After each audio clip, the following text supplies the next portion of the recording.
What's been the hardest thing for you to let go of in your like pivoting career? The hardest thing to let go of in my pivoting career. Was it the first one, do you think? Yeah. So I'll say that actually when I first started my business, it was really hard for me to, because at first I started with coaching and training, and it was a lot around career transition training. So funnily enough, I'm going through identity crisis, but I'm helping others through theirs. Mm-hmm. And you always end up coaching and teaching other people the thing that you also need. Right. That's how it goes. Yeah, there's a reason why my keynote is slow down to speed up.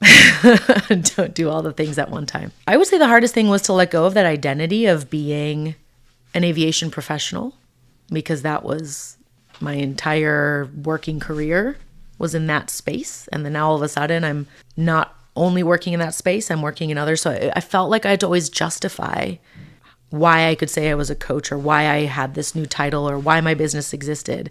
And I have to give all this story. And now I realize, like, no, I don't. Hi, I'm Sarah. I'm a change management consultant. Hi, I'm Sarah. I'm a professional speaker.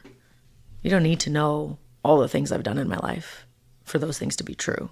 And if you're curious, you'll ask me more questions. Usually the Sarah the pivoter gets the most questions, like, where did that come from? The second hardest thing was to give up the identity of being an expat. I grew up multicultural. Both my parents were immigrants from another country. I grew up mostly with my mother's side of the family. I didn't meet my biological father until much later in life. But that gave me a different perspective than a lot of my peers already. And then when it came time to go overseas, my first trip to Asia and then my first job over there, I remember a lot of people saying, wow, you're so brave. And, I could never do that. And my thought was like, what? I'm not being brave. I'm just going for this job. Like, how is that brave? But I fail to recognize that in other people's worlds, that was a massive thing. But I had grown up traveling and being exposed to different cultures. So for me, it was just like, oh, it's another adventure. Like, let's go see what it's like. And if I like it, great, I'll stay. And if I don't like it, I can leave. And then I got there and I liked it. And so I was in Asia for 13 years. But also coming back to America, I never felt connected as an adult when I would visit. And so I never wanted to come back. I was in a forced pivot through COVID to stay here longer. And then through the travels in the US while I was here, paid attention to serendipity, was open, followed the breadcrumb trail to new opportunities, and that's what landed me in Austin and kept me here. But I will have to say Austin was the first city that captured my heart and my attention, where it felt good to stay. And I had that willingness to try something new and have a new chapter begin.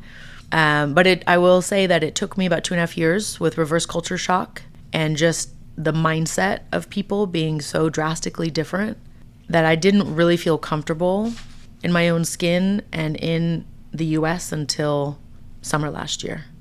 So it was about 2.5 years of like landing back here and not going back to Asia for 2 years. Wow.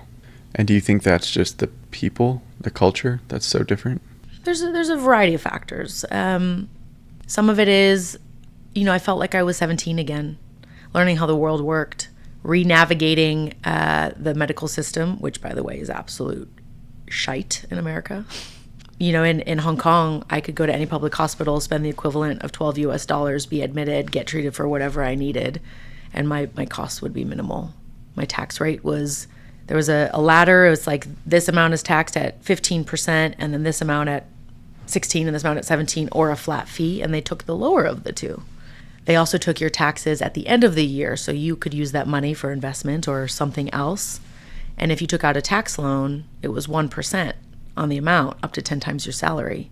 So if anyone knows anything about investing and leverage, that right there is a completely different system of how you manage your money. Mm-hmm. And then I come back here, and I had to relearn how to market to an American mindset. I still, to this day, use Celsius in kilometers. And I still use an S instead of a Z. I say Z instead of Z. I'll be like, where's the bin at Starbucks? And people give me this quizzical look like, what? And I'm like, trash can, that. Where do I throw this away? Because it's ingrained in me. I was there for 13 years. It was my life. I no longer have the accent. When I first got back, people would ask where I was from, which I thought was hilarious. But I just listened to a video last night as I was cleaning up some files. And I was like, wow, I do sound different. And so it's wild to then now look at yourself, right? We have the ability to do that and experience ourselves in such a different way. So yeah, I think some of it was the people. I do have to say Austin was the first place that I had been where when I said that I lived in Hong Kong, they didn't go, "Oh, in Japan?" I was like, "No, not in Japan. Close, but no cigar." And so, Austin has a very international community. It's also a melting pot of like spirituality and business and tech and going outside. And, there's everything here. And everyone just coexists and lets each other be. Whereas in LA, if you're not spiritual, oh my God, like you eat meat, you don't meditate. Or in New York, it's like, you're wasting my time. Why are you talking to me? What? No, don't ever say that again. And then just like such vastly different cultures within our own country.